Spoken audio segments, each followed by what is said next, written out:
Hello ਦੋਸਤੋ, ਸਾਰਿਆਂ ਨੂੰ ਰੂਬੀ ਦੀ ਪਿਆਰ ਭਰੀ ਸਤਿ ਸ਼੍ਰੀ ਅਕਾਲ। ਅਤੇ ਮੈਂ ਅੱਜ ਇੱਕ ਹੋਰ ਕਹਾਣੀ ਲੈ ਕੇ ਹਾਜ਼ਰ ਹਾਂ।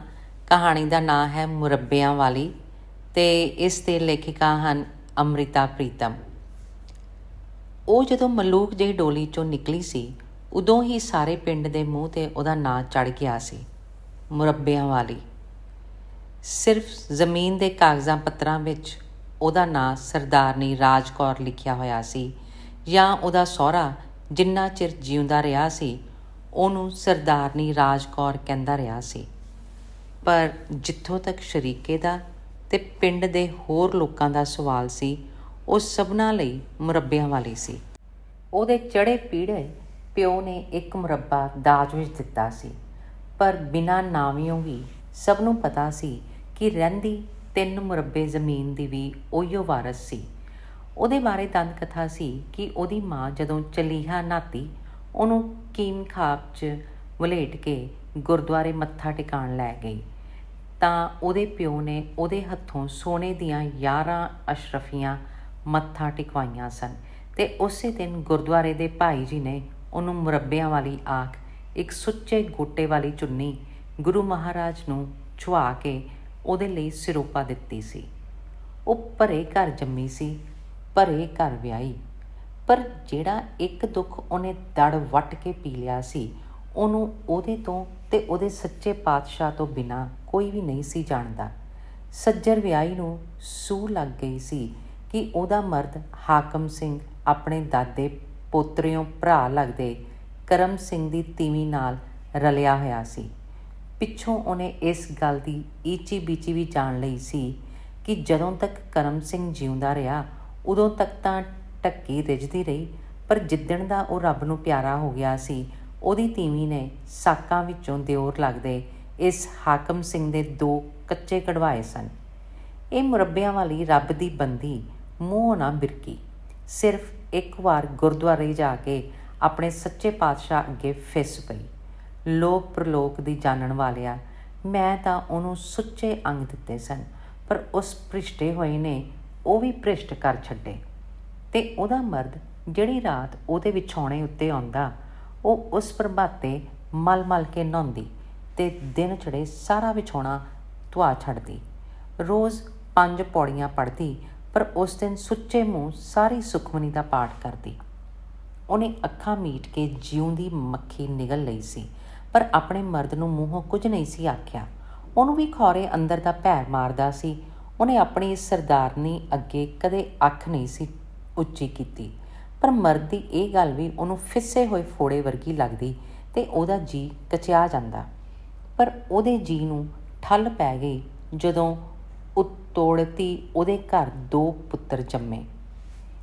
ਉਹਨੂੰ ਜਾਪਿਆ ਉਹਨੂੰ ਇਕੱਲੀ ਕਾਰੀ ਨੂੰ ਰੱਬ ਨੇ ਲੋਹੇ ਦੀਆਂ ਬਾਹਾਂ ਦੇ ਦਿੱਤੀਆਂ ਸਨ। ਫਿਰ ਤੀਜੀ ਪੇਟ ਘਰੋੜੀ ਦੀ ਧੀ ਜੰਮੀ, ਜਿਹਨੂੰ ਲਾਡ ਨਾਲ ਉਹ ਮਲਕੀ ਬੁਲਾਉਂਦੀ ਰਹੀ।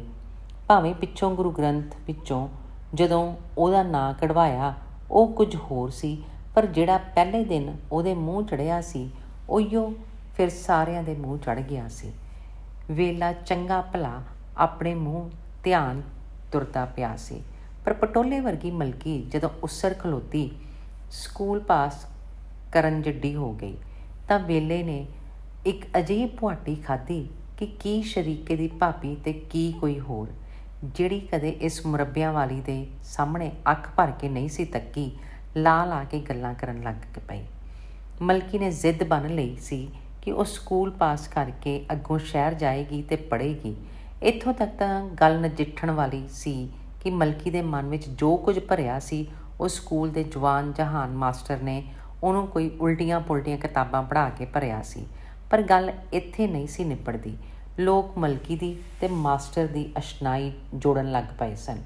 ਇੱਕ ਦਿਨ ਤਾਂ ਗਲੀ 'ਚੋਂ ਲੰਘਦੀ ਰਾਜ ਕੌਰ ਦੇ ਕੰਨੀ ਆਵਾਜ਼ ਪਈ, ਜੋ ਸਾਫ਼ ਦਿਸਦਾ ਸੀ ਕਿ ਪਿੰਡ ਦੀ ਨਾਮੋ ਸ਼ਰੀਕਣੀ ਨੇ ਉਸੇ ਨੂੰ ਸੁਣਾਉਣ ਲਈ ਆਖੀ ਸੀ। ਨੀ ਮੈਂ ਅੰਬ ਦਾ ਅਚਾਰ ਪਾਇਆ, ਡਾਢਾ ਸੋਹਣਾ ਪੀਲਾ ਪੀਲਾ। ਮੈਂ ਸੋਚਿਆ 4 ਫਾੜੀਆਂ ਮਾਸਟਰ ਜੀ ਨੂੰ ਵੀ ਦੇ ਆਵਾਂ, ਐਵੇਂ ਹੇਜ ਆ ਗਿਆ। ਪਰ ਫਿਟਿਆ ਹੋਇਆ ਆਂਦਾ ਏ, ਮੈਂ ਅਚਾਰ ਨਹੀਂ ਖਾਂਦਾ। ਆਹੋ ਜੀ, ਅਚਾਰ ਕਾਹਨੂੰ ਖਾਵੇ, ਉਹ ਤਾਂ ਮਾਤੜ ਟਮਾਟੜ ਖਾਂਦੇ ਨੇ, ਉਹ ਤਾਂ ਕੋਈ ਮਰਤਬਾਨ ਭੰਨੇਗਾ। ਮੁਰੱਬਾ ਖਾਏਗਾ। ਗੱਲ ਭਾਵੇਂ ਖਾਣ ਵਾਲੇ ਮੁਰੱਬੇ ਦੀ ਸੀ, ਪਰ ਰਾਜ ਕੌਰ ਸਮਝ ਗਈ ਸੀ ਕਿ ਇਹ ਗੱਲ ਉਸੇ ਦੇ ਮੁਰੱਬਿਆਂ ਨੂੰ ਲਾ ਕੇ ਸੁਣਾਈ ਗਈ ਸੀ।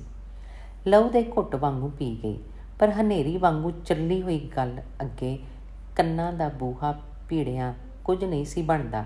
ਇੱਕ ਦਿਨ ਉਹਨੂੰ ਉਹ ਸ਼ਰੀਕੇ ਦੀ ਭਾਬੀ ਮੂੰਹ ਪਾੜ ਕੇ ਆਖਣ ਲੱਗੀ, ਕੀ ਹਾਲ ਹੈ ਕੁੜੀ ਦਾ? ਜੀ ਰਾਜੀ ਨਹੀਂ ਉਹਦਾ? ਕਹਿੰਦੀ ਸੀ ਹੱਡ ਪੈਰ ਭੱਜਦੇ ਨੇ। ਤੇ ਜਦੋਂ ਅੱਗੋਂ ਸਰਦਾਰਨੀ ਨੇ ਗੱਲ ਨਹੀਂ ਸੀ ਗੌਲੀ ਤਾਂ ਉਹ ਆਪੇ ਬੋਲ ਪਈ ਸੀ, ਅਸ਼ਕੂਲੇ ਗਈ ਹੋਣੀ ਆ, ਪਈ ਪਿੰਡੇ ਨੂੰ ਟਕੋਰ ਹੋ ਜਾਏਗੀ।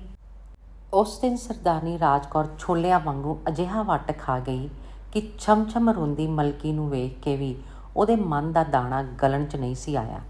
ਤੇ ਉਹਦੇ ਹਾਮੀ ਭਰਨ 'ਤੇ ਮਲਕੀ ਦੇ ਪਿਓ ਨੇ ਜਿੱਥੇ ਚਾਹਿਆ ਸੀ ਉੱਥੇ ਮਲਕੀ ਦਾ ਸਾਕ ਪੱਕਾ ਕਰ ਦਿੱਤਾ ਸੀ। ਬੂਹੇ ਜੰਝ ਢੁੱਕਣ ਵਾਲੀ ਸੀ। ਗਿਣਤਰੀ ਦੇ ਦਿਨ ਰਹਿੰਦੇ ਸਨ ਜਦੋਂ ਮਲਕੀ ਨੇ ਇੱਕ ਦਿਨ ਪਿੱਪਲ ਦੇ ਪੱਤੇ ਵਾਂਗ ਕੰਬਦੀ ਨੇ ਮਾਂ ਨੂੰ ਅੰਦਰ ਵੜ ਕੇ ਆਖਿਆ ਸੀ ਕਿ ਉਹਦੇ ਜੀਅ ਵਿੱਚ ਜਿਹੜਾ ਮਰਦ ਸੀ ਉਹ ਮਾਸਟਰ ਸੀ। ਹੁਣ ਉਹਦੇ ਜੀਏ 'ਚ ਹੋਰ ਕੋਈ ਨਹੀਂ ਸੀ ਸਮਾਉਣਾ। ਪਰ ਰਾਜ ਕੌਰ ਨੇ ਉਹਦੇ ਸਿਰ ਉੱਤੇ ਹੱਥ ਫੇਰ ਕੇ ਆਪਣੀ ਇੱਜ਼ਤ ਦਾ ਵਾਸਰਾ ਇਸ ਤਰ੍ਹਾਂ ਪਾਇਆ ਸੀ ਜਿਵੇਂ ਮਲਕੀ ਨੇ ਬਲਦ ਦੇ ਸਿੰਗਾਂ ਵਾਂਗੂ ਧਰਤੀ ਸਿਰ ਉੱਤੇ ਚੁੱਕਣੀ ਹੋਵੇ ਤੇ ਜਿਹਦੇ ਥਾਂ ਹਿੱਲਣ ਨਾਲ ਸਾਰੀ ਧਰਤੀ ਹਿੱਲ ਜਾਣੀ ਹੋਵੇ। ਸੋ ਮਲਕੀ ਨੇ ਬਲਦ ਦੇ ਸਿੰਗਾਂ ਵਾਂਗੂ ਧਰਤੀ ਸਿਰ ਉੱਤੇ ਚੁੱਕ ਲਈ ਸੀ। ਘਰ ਦੀ ਇੱਜ਼ਤ ਬਣੀ ਰਹਿ ਗਈ ਸੀ। ਉਹ ਅੱਖਾਂ ਨੂੜ ਕੇ ਡੋਲੀ 'ਚ ਬਹਿ ਗਈ ਸੀ ਤੇ ਸਾਰੇ ਸ਼ਰੀਕੇ ਨੂੰ ਦੰਦਣ ਪੈ ਗਈ ਸੀ। ਵੇਲਾ ਫਿਰ ਆਪਣੇ ਮੂੰਹ ਧਿਆਨ ਤੁਰਨ ਲੱਗ ਪਿਆ ਸੀ। ਇਹ ਗੱਲ ਵੱਖਰੀ ਸੀ ਕਿ ਮਲਕੀ ਗੋਹਿਆਂ ਵਾਂਗ ਧੁਖਦੀ ਰਹੀ ਤੇ ਉਹਦਾ ਧੂੰਆਂ ਉਹਦੇ ਮਾਪਿਆਂ ਦੇ ਬੂਹੇ ਵੀ ਅੱਪੜਦਾ ਉਹਦੀ ਮਾਂ ਦੀਆਂ ਅੱਖਾਂ ਨੂੰ ਵੀ ਲੱਗਦਾ ਰਿਹਾ। ਪਰ ਹਾਰੇ ਦੀ ਅੱਗ ਉੱਤੇ ਦਾਲ ਰਿੱਝਦੀ ਰਹੀ, ਦੁੱਧ ਕੱਢਦਾ ਰਿਹਾ, ਪੁੱਤਰ ਧੀਆਂ ਜੰਮਦੇ ਰਹੇ। ਪਰ ਫਿਰ 5 ਵਰ੍ਹਿਆਂ ਪਿੱਛੋਂ ਚੰਗੇ ਭਲੇ ਤੁਰਦੇ ਵੇਲੇ ਨੇ ਅਜਿਹੀ ਭੁਆਟਣੀ ਖਾ ਲਈ ਕਿ ਮਲਕੀ ਦੇ ਸਹੁਰੇ ਵੀ ਤੇ ਮਲਕੀ ਦੇ ਪੇਕੇ ਵੀ ਛਵੀਆਂ ਲਿਸ਼ਕ ਪਈਆਂ। ਮਲਕੀ ਦੀ ਪਲੇਠੀ ਧੀ ਸਾਹਿਬ ਕੌਰ, ਜਿਹਨੂੰ ਸਾਰੇ ਪਿਆਰ ਨਾਲ ਸਾਹਿਬਾਂ ਆਖਦੇ ਸਨ ਤੇ ਜੋ ਪਿਛਲੇ 6 ਵਰ੍ਹਿਆਂ ਤੋਂ ਸ਼ਹਿਰ ਪੜ੍ਹਦੀ ਸੀ, ਜਦੋਂ ਪੜ੍ਹ ਕੇ ਘਰ ਆਈ ਤਾਂ ਆਉਂਦੀ ਨੇ ਮਾਂ ਪਿਓ ਨੂੰ ਆਖ ਦਿੱਤਾ ਕਿ ਉਹ ਆਪਣੀ ਮਰਜ਼ੀ ਦੇ ਮਰਦ ਨਾਲ ਵਿਆਹ ਕਰਾਏਗੀ। ਤੇ ਪਤਾ ਲੱਗਾ ਕਿ ਉਹਦੀ ਮਰਜ਼ੀ ਦਾ ਮਰਦ ਮਜ਼੍ਹਬੀਆਂ ਦਾ ਇੱਕ ਲੜਕਾ ਸੀ ਜੋ ਉਹਦੇ ਨਾਲ ਹੀ ਉਹਦੇ ਕਾਲਜ 'ਚ ਪੜ੍ਹਦਾ ਹੁਣ ਅਗਲੀ ਪੜ੍ਹਾਈ ਵਾਸਤੇ ਪਤਾ ਨਹੀਂ ਕਿਹੜੇ ਦੇਸ਼ ਚੱਲਿਆ ਸੀ। ਸਾਹਿਬਾਂ ਦੇ ਭਰਾ ਛੋਟੇ ਸਨ, ਪਰ ਪਿਓ ਤੇ ਚਾਚੇ ਅਜੇ ਵੀ ਲੋਹੇ ਦੀਆਂ ਲੱਠਾਂ ਵਰਗੇ ਸਨ ਤੇ ਉੱਧਰੋਂ ਸਾਹਿਬਾਂ ਦੇ ਮਾਮੇ ਪੈਰਾਂ ਦੀ ਅੱਡੀ ਨਾਲ ਧਰਤੀ ਪਾੜਦੇ ਸਨ। ਸੋ ਇੱਕ ਕਹਿਰ ਝੁੱਲ ਪਿਆ। ਘਰ ਦੀ ਧੀ ਆਪਣੀ ਹੱਥੀਂ ਮਾਰਨ ਨਹੀਂ ਸੀ ਹੁੰਦੀ, ਪਰ ਮਜ਼੍ਹਬੀਆਂ ਦਾ ਮੁੰਡਾ ਮੁਕਾਇਆ ਜਾ ਸਕਦਾ ਸੀ। ਸੋ ਬੰਨ ਨੂੰ ਵੱਜਣ ਲੱਗੇ। ਕੁੜੀ ਨੂੰ ਅੰਦਰ ਬਹਿ ਕੇ ਸਮਝਾਇਆ ਸੀ, ਪਰ ਉਹ ਬਿਜਲੀ ਦੀ ਨੰਗੀ ਤਾਰ ਵਾਂਗੂ ਕਿਸੇ ਦਾ ਹੱਥ ਨਹੀਂ ਸੀ ਲੱਗਣ ਦਿੰਦੀ। ਉਹਨੇ ਦੂਜਾ ਭੇਤ ਵੀ ਪਾ ਲਿਆ ਸੀ। ਚਮਕ ਕੇ ਬੋਲੀ, ਜੇ ਉਸ ਬੰਦੇ ਦਾ ਵਾਲ ਵੀ ਵਿੰਗਾ ਹੋਇਆ ਤਾਂ ਉਹ ਆਪ ਕਚਹਿਰੀ 'ਚ ਜਾ ਕੇ ਗਵਾਹੀ ਦੇਵੇਗੀ। ਮਲਕੀ ਧੀ ਅੱਗੇ ਹੱਥ ਬੰਨ੍ਹਦੀ ਰਹੀ, ਪਰ ਸਾਹਿਬਾਂ ਉੱਤੇ ਇਹ ਜਾਦੂ ਵੀ ਨਹੀਂ ਸੀ ਚੱਲਦਾ। ਸਾਹਿਬਾਂ ਦੇ ਪਿਓ ਨੂੰ ਵੀ ਜਾਪਿਆ ਕਿ ਉਹ ਸਾਰੇ ਹਵਾ ਨੂੰ ਤਲਵਾਰਾਂ ਮਾਰਦੇ ਪਏ ਨੇ। ਸੋ ਹਾਰ ਕੇ ਉਹਨੇ ਸਰਦਾਰਨੀ ਮੁਰੱਬਿਆਂ ਵਾਲੀ ਨੂੰ ਵਾਸਤਾ ਲਿਖ ਭੇਜਿਆ ਕਿ ਉਹ ਜਿਵੇਂ ਜਾਣੇ ਇੱਥੇ ਆਵੇ ਤੇ ਕੁੜੀ ਨੂੰ ਸਮਝਾਵੇ। ਇਹ ਜੱਟਾਂ ਦੀ ਧੀ ਜੇ ਮਜ਼੍ਹਬੀਆਂ ਦੇ ਜਾ ਵਸੀ ਤਾਂ ਆਖਰ ਇਹ ਉਸੇ ਦੇ ਨਾਂ ਨੂੰ ਲੀਕ ਲੱਗਣੀ ਹੈ। ਸਰਦਾਰਨੀ ਰਾਜ ਕੌਰ ਸਣੇ ਪੁੱਤਰਾਂ ਦੇ ਆਈ। ਆਪ ਪਾਲਕੀ ਵਿੱਚ, ਪੁੱਤਰ ਘੋੜਿਆਂ ਉੱਤੇ ਚੜ੍ਹੇ ਪੀੜੇ ਹੋਏ। ਅਜੇ ਪਰਾਂ ਪੱਕੇ ਰਾਹ ਉੱਤੇ ਸੁੰਮਾਂ ਦੇ ਚੰਗਿਆੜੇ ਲਿਸ਼ਕਦੇ ਪਏ ਸਨ ਕਿ ਸਾਹਿਬਾਂ ਦੇ ਪਿਓ ਦੀਆਂ ਅੱਖਾਂ ਲਿਸ਼ਕ ਉੱਠੀਆਂ। ਉਹਨੂੰ ਧਰਵਾਸ ਭੱਜ ਗਿਆ ਕਿ ਹਵਾ ਦੇ ਘੋੜੇ ਚੜ੍ਹੀ ਹੋਈ ਕੁੜੀ ਨੂੰ ਹੁਣ ਮੁਰੱਬਿਆਂ ਵਾਲੀ ਲਗਾਮਾਂ ਪਾ ਲਵੇਗੀ। ਰਾਜ ਕੌਰ ਆਈ। ਉਹ ਅਜੇ ਤੱਕ ਭਾਵੇਂ ਅਕਹਿਰੇ ਪਿੰਡੇ ਦੀ ਸੀ, ਪਰ ਵਿਹੜੇ ਵਿੱਚ ਬੋੜ ਵਾਂਗੂ ਬੈਠੀ ਤੇ ਉਹਨੇ ਕੁੜੀ ਨੂੰ ਆਪਣੇ ਗੋਡੇ ਮੁੱਢ ਬਿਠਾ ਲਿਆ। ਮਲਕੀ ਨੂੰ ਯਕੀਨ ਹੋ ਗਿਆ ਕਿ ਹੁਣੇ ਉਹਦੀ ਮਾਂ ਕੁੜੀ ਦੇ ਸਿਰ 'ਤੇ ਹੱਥ ਰੱਖ ਕੇ ਕੁਝ ਇਹੋ ਜਿਹਾ ਆਖੇਗੀ ਕਿ ਕੁੜੀ ਚੁੱਪ ਕਰਕੇ ਬਲਦ ਦੇ ਸਿੰਗਾਂ ਵਾਂਗੂ ਧਰਤੀ ਨੂੰ ਸਿਰ ਉੱਤੇ ਚੁੱਕ ਲਵੇਗੀ। ਕੋਲ ਵਿਹੜੇ ਵਿੱਚ ਮੰਜੀਆਂ ਉੱਤੇ ਸਾਹਿਬਾਂ ਦੇ ਪਿਓ ਭਰਾ ਵੀ ਸਨ ਤੇ ਮਾਮੇ ਵੀ। ਕੁੜੀ ਆਪਣੀ ਨਾਨੀ ਦੇ ਗੋਡੇ ਕੋਲ ਬੈਠੀ ਮਨ ਦੀ ਦੱਸ ਰਹੀ ਸੀ। ਰਾਜ ਕੌਰ ਠਰਮੇ ਨਾਲ ਕਿੰਨਾ ਚਿਰ ਸੁਣਦੀ ਰਹੀ। ਹੁੰਗਾਰਾ ਜਿਹਾ ਵੀ ਭਰਨ ਦੀ ਲੋੜ ਨਹੀਂ ਸੀ। ਸਿਰਫ ਕਦੇ ਨੀਝ ਲਾ ਕੇ ਉਹਦੇ ਮੂੰਹ ਵੱਲ ਵੇਖ ਛੱਡਦੀ। ਬਾਕੀ ਦੇ ਸਾਰੇ ਸਿਰਫ ਰਾਜ ਕੌਰ ਦੇ ਮੂੰਹ ਵੱਲ ਵੇਖ ਰਹੇ ਸਨ ਤੇ ਫਿਰ ਕੁੜੀ ਦੇ ਸਿਰ ਉੱਤੇ ਹੱਥ ਰੱਖ ਕੇ ਕਹਿਣ ਲੱਗੀ, ਸੁਣ ਕੁੜੀਏ, ਜੇ ਮਨ ਪੱਕਾ ਹੀ ਤਾਂ ਮਨ ਦੀ ਕਰ ਲੈ, ਨਹੀਂ ਤਾਂ ਸਾਰੀ ਉਮਰ ਅੰਦਰ ਵੜ ਕੇ ਗੋਹਿਆਂ ਦੀ ਅੱਗ ਵਾਂਗੂ ਧੁਖਦੀ ਰਹੇਂਗੀ।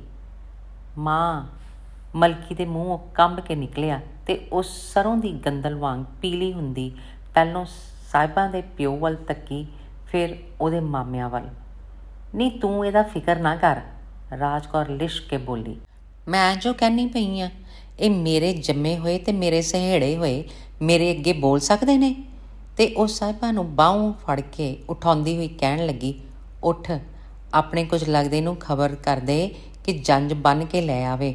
ਮੈਂ ਹੱਥੀਂ ਤੇਰਾ ਕਾਜ ਕਰਕੇ ਜਾਵਾਂਗੀ।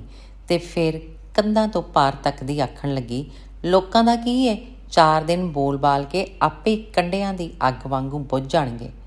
ਤੇ ਵੇਲਾ ਭੁਆਟਣੀ ਖਾਂਦਾ ਮੁਰੱਬਿਆਂ ਵਾਲੀ ਦੇ ਮੂੰਹ ਵੱਲ ਤੱਕਣ ਲੱਗ ਪਿਆ। ਧੰਨਵਾਦ।